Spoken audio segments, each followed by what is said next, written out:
30 years in hip-hop officially earns you OG status. I'm trying to find something new to do with hip-hop because I did it all. I won't stop rocking till I retire.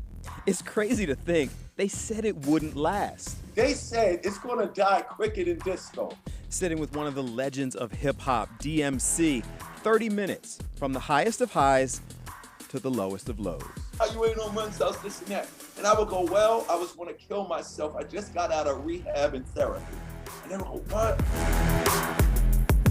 Guys, welcome to The Pulse. I feel like on this episode, we should have like musical intro or something like that. But if I just say I want to be down with the king, then I probably sound a little corny. But our guest doesn't.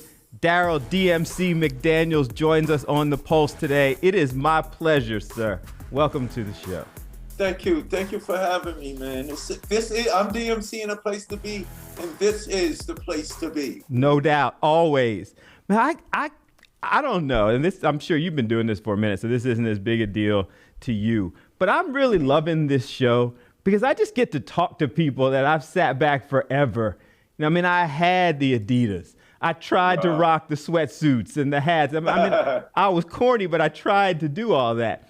Right. So I just enjoy that, and I appreciate you taking the time out. Yeah, no, you wasn't corny at all. You was part of it. You know, a lot of people think hip hop is something that is based on a celebrity status. I could only watch it and listen to it, but that's not true. The whole purpose and culture of hip hop is to knock down the walls that separate us, allow you to say who you are, where you're from, and what you're about, and me to say the same thing, and then say, where can we go from here? So what we was doing, what Run-DMC was doing, we really didn't do nothing, and I say that a lot at a lot of events or award shows, and people, what do you mean Run-DMC this? But if you listen to what I said on my Adidas, we took the beat from the street and we put it on TV for all to see. You guys put out the plan and the roadmap, and people in a lot of ways can follow it.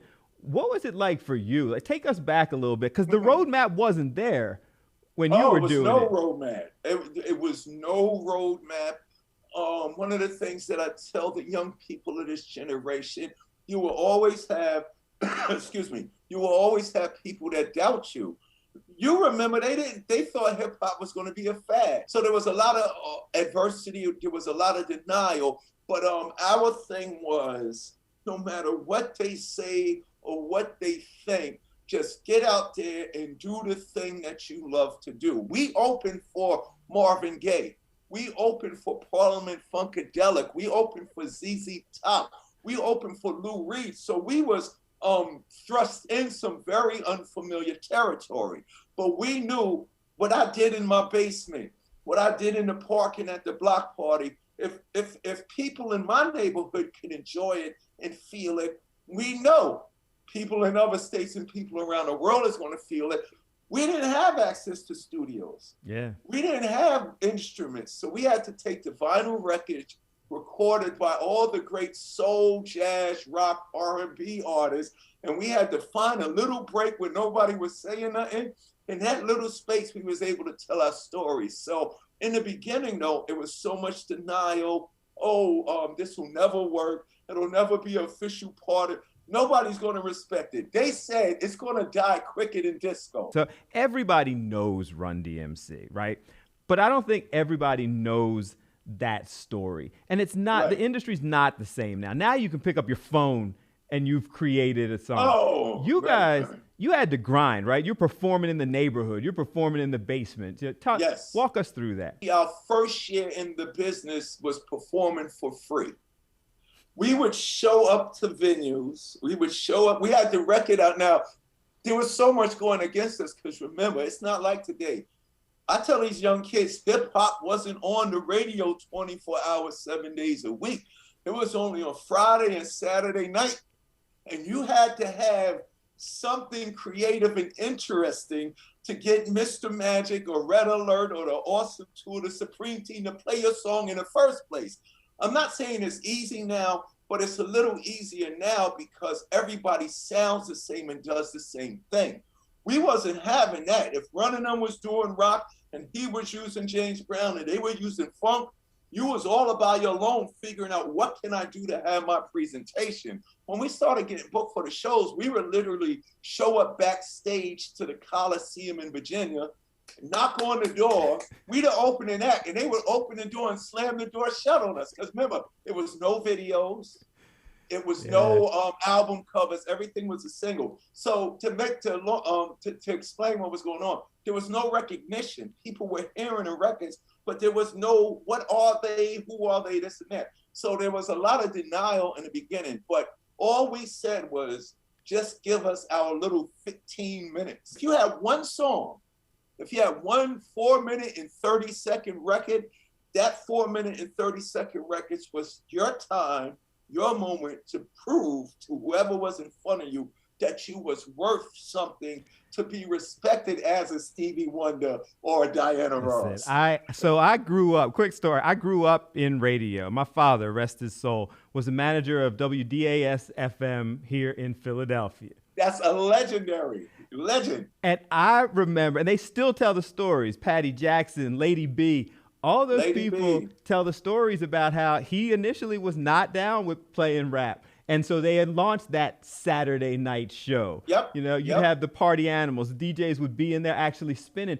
And you guys did the tours and went to the stations and a lot of times had to prove yourself to the actual station. I think one of the things that allowed us to break through, to break down some of that doubt was when people, especially the radio stations, the program directors, the elders, the critics and the journalists, when they started listening to what we was writing, because in the beginning, the misconception was it's going to be negative, it's going to be profane, it's going to be violent, and this and that. But when, you know, I think Run-DMC was the game changer because, you know, Ice-T and people like that said, yo, man, these guys made positivity gangster. Our idols were Marvin Gaye and Stevie Wonder and Bob Dylan and John Lennon. So not only did we sample and steal their music, we came from an age where you could pick up an album and read about the artist. So we was like, wow, Stevie Wonder said you got to be responsible with your music. You know what I'm saying?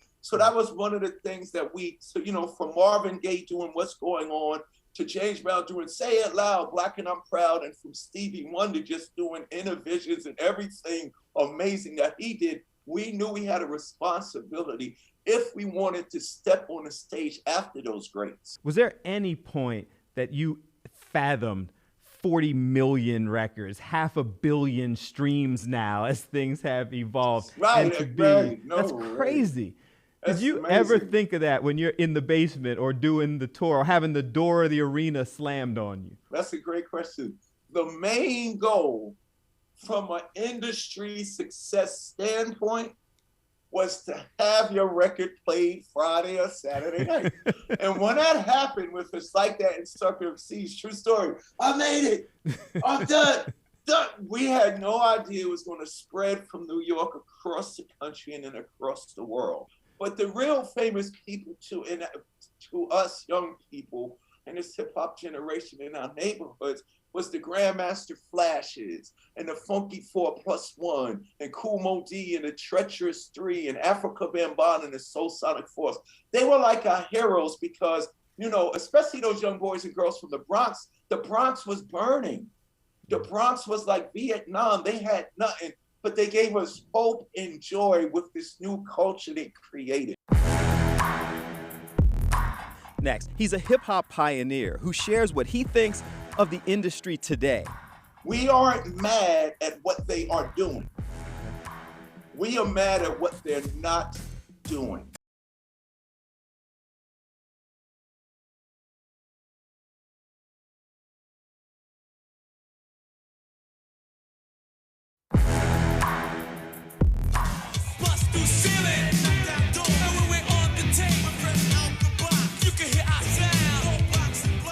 When you sit back now, you know, and I'm sure there are hip hop artists that you have respect for and think are extremely talented or what have you. But you sit back now and you look at where some of our cities are and the role that some of the hip hop is playing in this. Right. How do you feel about that now? Now, when us OGs speak, let me make this clear. When we speak, at above 40 to 70 years old, for all of us that's been here. I want everybody, the music industry, this current generation, we aren't mad at what they are doing. Okay. We are mad at what they're not doing. And what they're not doing is putting the issues that are destroying our communities on the forefront of their presentations as hip hop artists, meaning we need to get more positive, go to school, don't shoot, don't have sex, don't get drunk, don't be violent, don't disrespectful. Those type of records need to be the ones at the top of the radio station playlist. When individuals say, nobody goes at Arnold Schwarzenegger and Bruce Willis, and when Hollywood makes its violence movies, it's different with hip hop because the MCs, these rapper guys, are the idols. Yeah. It's not the politicians. It should be the parents, but in some cases, it's not the parents.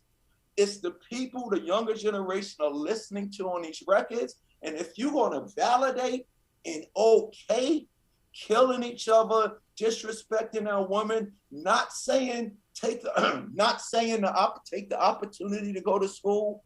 So we're mad that they're not using this culture, some of the artists and the labels that sign them. If you made $500 million off of drill and negative and half-naked women and and the N-word and stuff like that, you made $500 million off a community of people that are dying while that's going on. Take 50 million of that.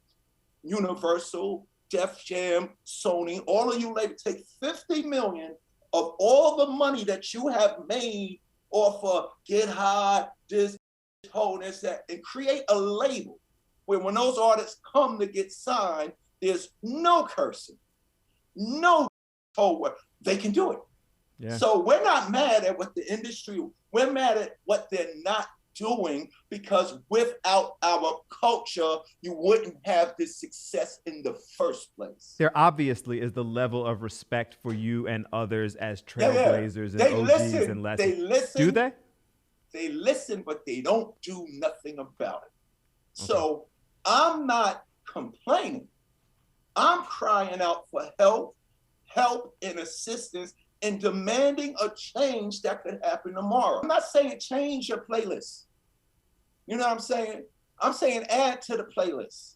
For every record that is saying I shot, I smoked, I drunk, there should be a record following that says you don't have to shoot, you don't have to smoke. Right. And that's what we did. When I came along, I'm DMC, in the place to be. I go to St. John's University, and since kindergarten I acquired the knowledge. After 12th grade, I'm going with the same attitude and the same vigor and the same ego that we make these records saying negative, a gun and knife and this and hoe and stuff like that. Yeah. When I did that, just because I had that spirit, those kids that were gang banging and selling drugs and had guns on them was like, yo, DMC go to St. John's University. You know what they did?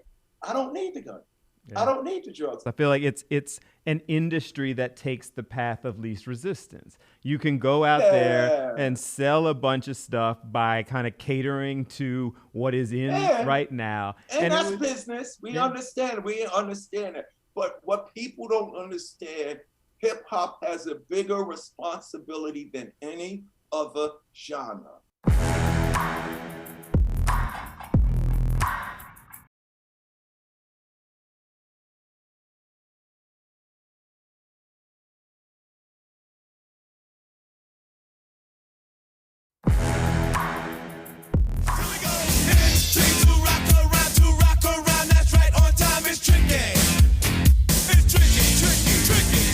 But at some point, this kind of path to OG and legendary, I mean, you first group that was on Rolling Stone and all of the different we did accolades. Everything. I always tell kids, everything. I said, I'm bored with rap right now. I'm trying to find something else. I'm trying to find something new to do with hip hop because I did it all. Well, but you also had a lot of experiences. And so through those experiences, they kind of expanded, beyond music. You wrote a couple of books. Yes.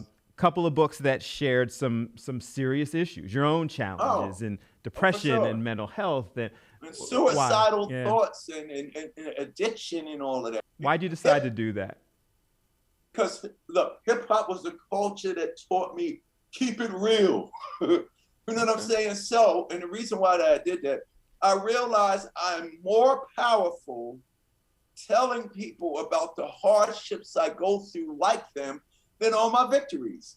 The same energy that it's Christmas time in Hollis, Queens. Mom's cooking chicken and collard green, right? You know what I'm saying? And I'm DMC in the place to be. I'm the king of rock. And my Adidas. You know, I'm so powerful. I don't play no basketball, and I got an athletic sneaker endorsement like the athletes. Like, how is that possible? But then I realized when somebody comes up to me and says, "How you doing, DMC?"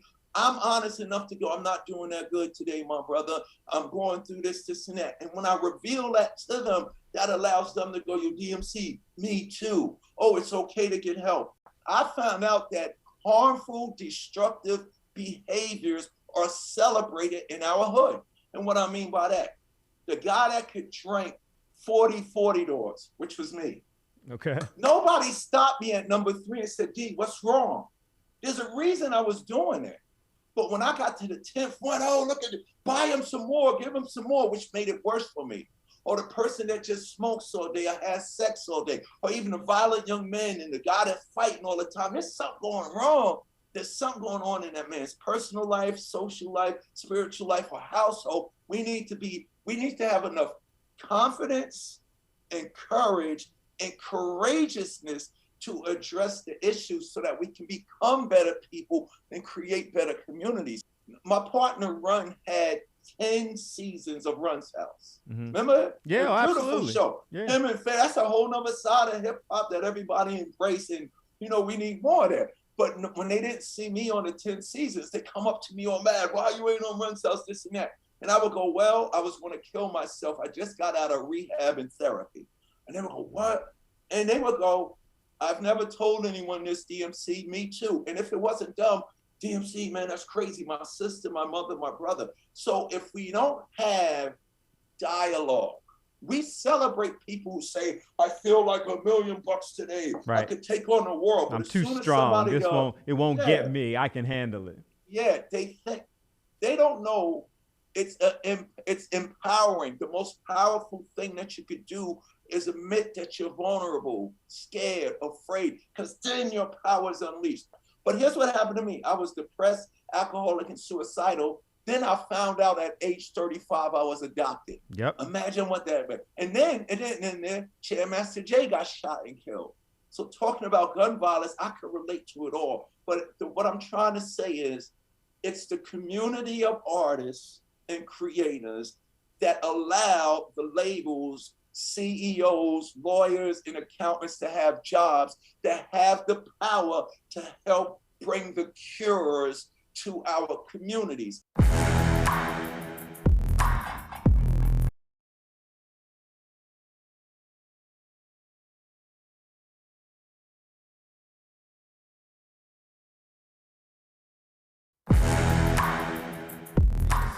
We are fathers, mothers, sisters, and brothers. To all these boys and girls, we realize we can change their lives. Then we can change the world. Let's go. Well, this way, tough this way. You've taken all of this, all of these thoughts, all of these ideas, and you've turned it into philanthropy. Was that part of the journey? Now you're invited to the White House.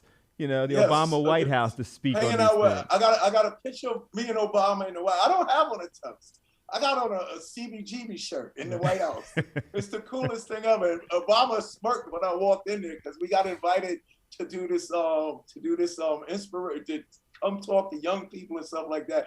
And everybody else came, you know, with the formal White House attire. I walked in there with a CBGB shirt. And when I walked in, he was like, I love this. He's of that age, though. I gotta figure President Obama was like, oh, that's my guy. I had the Adidas, too. Yeah, for sure. Yeah, I did the same thing. Exactly. The comic books. So you also launched a series of comic books. That goes back about 8 years ago when you started that. Mm-hmm. And what was about? Darryl Makes Comics.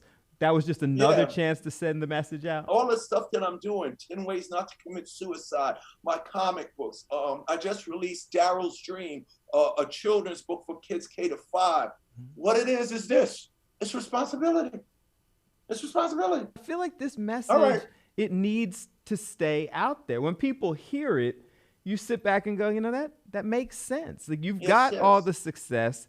Where's the level of responsibility? All you got to do is wake up and do it, though. That's what I'm Yeah. saying. I'm not saying any of our dominant artists has to change who or what they are. All I'm saying is right now, this is a perfect time for Drake and Future and Kendrick and all of them to get together and make a self-destruction for their generation. And it's even more tragic because we continue to see these young hip hop artists, they're losing their lives. Yes, You know, it's so crazy. It's like hitting part of it home. now. Yeah, it's Yeah, hitting it's home. like, it's part of it. It's like, watch out, don't be a rapper, you might get shot. We end the Pulse all the time with this concept of use your voice for good. President Obama, speaking of Obama, he said this. He said, your voice is not how you sound. He said, the voice is what you wake up and do every day. So there's a kid in your neighborhood who doesn't have a father. There's a family down the block that's not as fortunate as you. There's kids in school. There's a library down the block. There's always an opportunity to wake up and have your voice heard without even making a sound. I got a chance to talk to DMC, somebody I've been a fan of for years, and I appreciate his brutal honesty, his commitment to trying to make things different, his commitment to trying to make things better and owning that responsibility. Remember, you can hear the entire discussion on the podcast, and there were plenty of tidbits that you may want to check out. So go download the podcast. Every place podcasts are available. I leave you, as I always do, by reminding you, as DMC did, every chance that you get, try to use your voice for good and have a good one.